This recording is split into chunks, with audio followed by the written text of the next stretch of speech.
अरे भाई, भारतीय जनता पार्टी की शराबबंदी पर क्या राय है? क्या राय है शराबबंदी पर? शराबबंदी होना चाहिए या नहीं होना चाहिए, बताइए। बहुत नैतिकता की बात करते हैं। संघ के लोग कान में कुछ कुछ बताते रहते हैं लोगों को। आप बताइए, जरा खुल के बताइए, कान फूकिए मत, साफ साफ बताइए कि शराबबंदी पर आपकी क्या राय है? देखो, ऐसा है कि सिगरेट पीना, तो ये तो सिगरेट बैन कर दो सबकी, ठीक है ना। और कह दो कि भाई खाने के अंदर नॉन वेजिटेरियन को भी रोक दो। यार, ये तो सबकी फंडामेंटल राइट होती है ना। ऐसे केसेस हुए भी है, बंद भी कर दिए लोगों ने, तो वो नेक्स्ट ठेके से आ रहा माल, उसकी चांदी हो रही है। इसकी सबकी ओवरऑल सिचुएशन आपको देखना जरूरी है, बजाय कि एक पॉइंट को पकड़ना। ओवरऑल क्या हो रहा है? यहाँ शराब की दुकान इस गांव के अंदर बंद करी तो बगल वाले से उसका सामान वहाँ से आ रहा है। तो ये बिहार के अंदर जो इन्होंने ये किया, आपको मालूम है वो अवैध शराब से कितने लोग मरे। अवैध शराब बनेगी, वो चुपचाप बिकेगी, इलीगल तरीके से बिकेगी, और उसकी क्वालिटी जो है वो इतनी हानिकारक है, वो सस्ती बनाते हैं। आप दोगला चरित्र ना अपनाएं। आप साफ साफ आपकी राजनीति दिख रही है कि आपके जो शराब के जो ठेके हैं, या तो आप ही के मंत्रियों के हैं या आप ही के रिश्तेदारों के हैं। ये प्रत्यक्ष और अप्रत्यक्ष रूप से है। इसीलिए आप जो शराब का जो सेवन है, जो व्यापार है, वो बंद करना नहीं चाहते और युवाओं को भटका रहे हैं, ऐसे मीडिया में आके बयान दे रहे हैं। अगर आपके जो ये उल्टे सीधे बयान मीडिया में आते हैं, इस पे रोक नहीं लगी, तो आप मजबूर कर रहे हैं हमें कि मैं आमरण अनशन करूं। आप इस्तीफा दें और ऐसे बयान मीडिया में ना आए। सुशील शर्मा जी जयपुर से हैं, उनका रुख करता हूं। नमस्कार सुशील जी। सुशील जी, आप तक आवाज पहुंच रही है मेरी? कॉलर डिस्कनेक्ट हो गए हैं। लाडकुमारी जी हमारे साथ बरकरार है। लाडकुमारी जी, हर रुख को आपने सुना। अभी आपने सुना होगा मंत्री गजेंद्र खींवसर के बयान को और दूसरी तरफ नीतीश कुमार के बयान को। मैं आपसे जानना चाहता हूं, गजेंद्र खींवसर के इस बयान पर आपको क्या लगता है, महिला आयोग की पूर्व अध्यक्ष के नाते?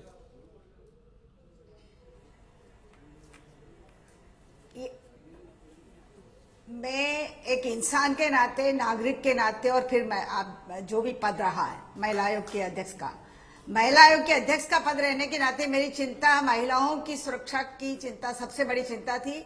जिस तरह के मामले बढ़े, और मैं तो स्वयं उनसे, मंत्री जी से पूछना चाहती हूँ, यदि मौलिक अधिकार होता तो इनकी पिछली बार सरकार जब थी, हाई कोर्ट को क्यों हस्तक्षेप करना पड़ा, कमेटी बनानी पड़ी, और उस कमेटी की रिपोर्ट के आधार पर 200 दुकानें जयपुर में बंद करने के आदेश हुए। वो मौलिक अधिकार होता तो हाईकोर्ट को क्यों इंटरवीन करना पड़ता? मौलिक अधिकार अच्छा स्वास्थ्य, अच्छा जीवन, अच्छी शिक्षा, अच्छा लाइवलीहुड देने का है, न कि शराब से ये जो विकृतियां हैं, और विकृतियों को कैसे मौलिक अधिकार के रूप में स्वीकार किया जा सकता है? आधे से ज्यादा शासन, प्रशासन, राजनीति में बैठे लोग शराब का सेवन करते हैं। ऐसे मंत्री से क्या सवाल होना चाहिए लाडकुमारी जी? मतलब नकारात्मक दृष्टि से जिस तरह के बयान दे रहे हैं। जी बिल्कुल। मैं तो कहूं कि इनका कोई इनकी गैर जिम्मेदार जो बयान दिया उन्होंने, उनको बिल्कुल मैं तो कहूंगी कि उनको इस्तीफा दे देना चाहिए, क्योंकि आप समाज को, प्रजातंत्र को, राजनीति को, सबको दूषित करने का काम कर रहे हैं इस तरह के बयान दे करके। मैं आ रहा हूँ आपके पास, मैं आ रहा हूँ, आप बने रहिए। खालिद कुरैशी हैं बीकानेर से। नमस्कार खालिद साहब।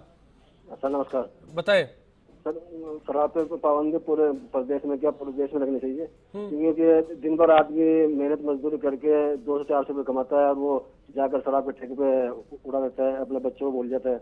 तो पाबंदी लगे, और एकदम पाबंदी लगे। बहुत बहुत धन्यवाद आपका। कटेवा साहब, आपसे जानना चाहता हूं कि क्या अगर इस मसले पर कांग्रेस और बीजेपी को लेकर हम तोले तो कोई पार्टी लगता है कि हाँ ये ठीक से काम कर रहे हैं, या लगता है कि सब लोग एक से हैं, सबके लिए मजबूरी है? 7,000 नूरा कुश्ती है, नूरा कुश्ती है, बिल्कुल नूरा कुश्ती है।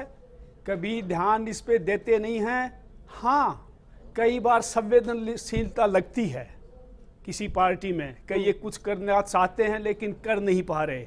लेकिन यहाँ तो ऐसा लग रहा है कि डिफेंसिव की बजाय ऑफेंसिव है। सबसे बड़ी चिंता की बात यह है, जो खुशबू हमारे देश की थी, भारत की थी, सामाजिक जो ताना बाना था, वो शराब की वजह से टूट रहा है, परिवार टूट रहा है। बिल्कुल। शिवचंद साहू साहब, एक बात जानना चाहता हूँ। लाडकुमारी जी ने कहा कि उन्होंने एक खत लिखा, मुख्यमंत्री के कार्यालय से जवाब आता है कि विधि विभाग को, वित्तीय विभाग को उसको फॉरवर्ड कर दिया गया है, लेकिन क्या ये दायित्व है?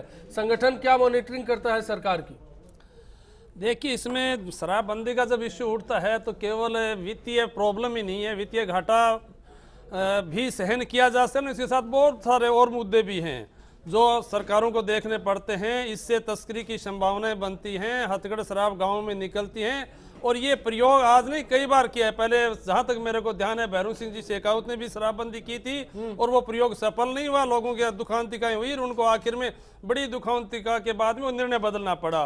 हरियाणा सरकार ने थोड़े दिन पहले बंसीलाल जी मुख्यमंत्री थे, उन्होंने भी शराबबंदी की थी और बाद में जनता का निर्णय ये आया कि वो शराबबंदी के कारण से हरियाणा में काफ़ी तस्करी बढ़ी, काफ़ी हरियाणा के लोग राजस्थान में परमानेंट रहने लगे।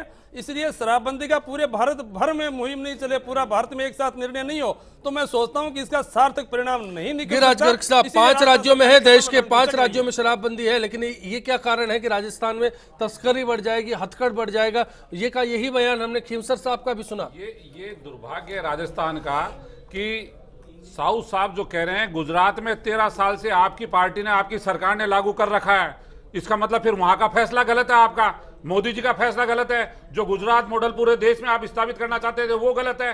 ये शराब के लिए सबसे बड़ी सामाजिक बुराई है। हमारी सरकार के टाइम पे प्रयास हुए, हम रिफाइनरी लेके आए कि इसका जो बहुत बड़ा राजस्व है उस राजस्व की पूर्ति हो और हम इसके ऊपर पाबंदी लगा सकें। 8 बजे का समय निश्चित किया कि 8 बजे बाद शराब की कोई दुकान नहीं खुलेगी, ड्राई डे निश्चित किए, उनकी संख्या बढ़ाई, हमने धीरे धीरे प्रयास किया, लेकिन आपकी सरकार ने आते ही रिफाइनरी को ठंडे बस्ते में डाल दिया। आज अगर रिफाइनरी के ऊपर काम होता, राजस्व राजस्थान का बढ़ता, तो शराबबंदी से जो पैसा, शराब से जो पैसा आ रहा है उस पैसे की पूर्ति होती और निश्चित रूप से राजस्थान के अंदर शराब बंद होती। लेकिन इच्छा शक्ति की कमी है। आप चाहते ही हैं, आपके मंत्री इतना गैर जिम्मेदाराना बयान दे रहे हैं। आप कह रहे हैं कि मौलिक विचार हो सकते हैं, वो कह रहे हैं मौलिक अधिकार, एक नहीं दूसरे मंत्री कह रहे हैं, विधायक कह रहे हैं, और फिर आप उसको स्वीकार नहीं कर रहे हैं। ये समाज के अंदर सबसे बड़ी बुराई है जिसको आप प्रोटेक्ट कर रहे हैं, आप बढ़ावा दे रहे हैं, और सरकार की जिम्मेवारी है कल्याणकारी कार्य करने की, मौलिक अधिकार है। गिरिराज जी, चलिए मैं लोगों की भी राय जानता हूँ। शौकत अली साहब है डीडवाना से। नमस्कार शौकत साहब। नमस्कार जी। बताएं। मेरा सवाल ये है कि शराब तो बंद होनी चाहिए, उस शराब से ज्यादातर औरतों को परेशानी है। पर ये जो खीमसर ने जो बात दिया है, जो कांग्रेस को ऑब्जेक्शन उठाना चाहिए। जैसे नेहरू के ऊपर कांग्रेस ने पूरा धमसाल मचा के रखा था, तो इन्होंने ये बयान दिया है, तो इनके खिलाफ क्यों कार्रवाई नहीं कर रहे, क्यों ये रोडों पे नहीं बिल्कुल सड़क पर क्यों नहीं आते? मैं बात करूंगा गिरिराज जी से, इसका भी जवाब लूंगा। उससे पहले पूजा छाबड़ा जी, आपको लगता है कि कांग्रेस को इस मसले पर आपको समर्थन देना चाहिए? हाँ, बिल्कुल देना चाहिए। और कांग्रेस को ही क्यों, सब समाज के, सब समुदायों को, धर्म को, सबको इस शराबबंदी के मुद्दों पर देना चाहिए। और जब तक सारे समाज के लोग शराबबंदी की मांग को नहीं उठाएंगे तब तक राजस्थान में शराबबंदी नहीं हो सकती। और हर समाज ये उठा रहा है मांग, और लग रहा है कि अब राजस्थान में शराबबंदी होगी, क्योंकि मैं जब नीतीश, आपको लग रहा है कि करीब है मामला? हाँ, करीब है मामला ये। और मैं जब नीतीश जी से मिलने के लिए गई तो उन्होंने मुझे बताया कि जो बिहार में जो शराबबंदी हुई वो उनके लिए भी करना बहुत मुश्किल था, लेकिन महिलाओं के हित के आगे उनको झुकना पड़ा। और उन्होंने कहा कि अगर इंसान में अगर इच्छा शक्ति हो, मजबूत हो, तो हर असंभव कोशिश संभव की। आप गजेंद्र खीमसर के गांव भी गई थी, आप बता रही थी, वहां क्या तस्वीर निकल कर आई, लोगों की क्या राय है उनके जब उनको पढ़ा, उन्होंने अखबार में स्टेटमेंट पढ़ा, तो उन्होंने मुझे ये बोला कि पूजा जी, हमें बहुत शर्म आ रही है कि हमारे ही विधानसभा क्षेत्र के विधायक इस तरह से, हमारे मंत्री जी ने जो बयान दिया है, हमें शर्म आ रही है और हम अपनी जो गर्दन है उपचर उठा नहीं सक रहे, हमें बहुत शर्म आ रही है। जेल शर्मा जी, ऑल्टरनेटिव विकल्प क्या हो सकते हैं? रेवेन्यू, क्योंकि अभी तक निकल कर आ रहा है कि सरकार के लिए एक बाधा वाली बात है। आपने भी कहा नीति निर्देशक तत्वों में है कि मादक पदार्थों को कम से कम किया जाए, ये दायित्व सरकार का है, लेकिन दायित्व को भुलाकर सिर्फ आर्थिक पहलू पर ख्याल किया जा रहा है। देखिए, राजस्व के वैकल्पिक स्रोत निश्चित रूप से नए जनरेट करने होंगे। कोई सेस लगाना होगा, जैसे रिफाइनरी है तो उससे जो राजस्व है जो आ रहा है हो सकता है बढ़ जाए, और बहुत सारे इस तरह के स्रोत हो सकते हैं। राजस्थान नेचुरल रिसोर्स से भरा हुआ है, यहाँ खनिजों की खान है और उनका जो दोहन है वो बहुत तार्किक तरीके से, अच्छी तरीके से, वैज्ञानिक तरीके से अगर हो तो मैं मानता हूं कि निश्चित रूप से राजस्व के वैकल्पिक स्रोत जनरेट हो सकते हैं, इसमें कोई डाउट नहीं है। और ये अगर संयुक्त रूप से, एकीकृत रूप से और व्यवस्थित सिस्टमेटिक तरीके से अगर ये प्रयास किए जाएंगे तो कोई कारण नहीं है कि ये असंभव हो, असंभव नहीं है, निश्चित रूप से इसको पाया जा सकता है। मैं आपको केस स्टडी बताता हूँ।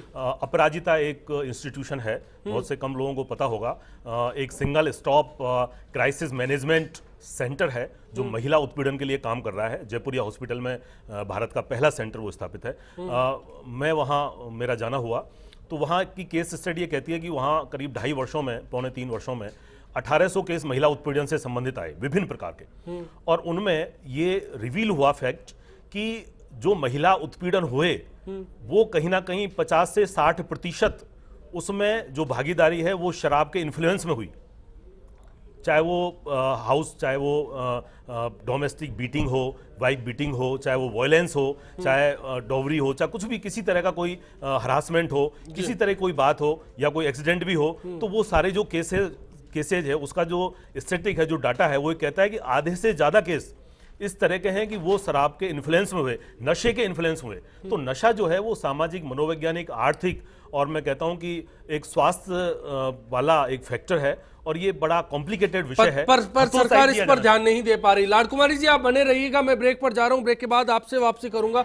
जानना चाहेंगे कि शिवचंद साहू साहब ने भी कुछ देर पहले बताया था कि राजस्थान में भी एक बार एक्सपेरिमेंट हुआ, हरियाणा ने किया और कई राज्य कर चुके हैं, लेकिन उसके बावजूद राजस्थान को क्या डर है और ऐसे हालात में आधी आबादी यानी महिलाएं क्या कुछ कर सकती हैं, सरकार पर क्या दबाव बनाया जा सकता है।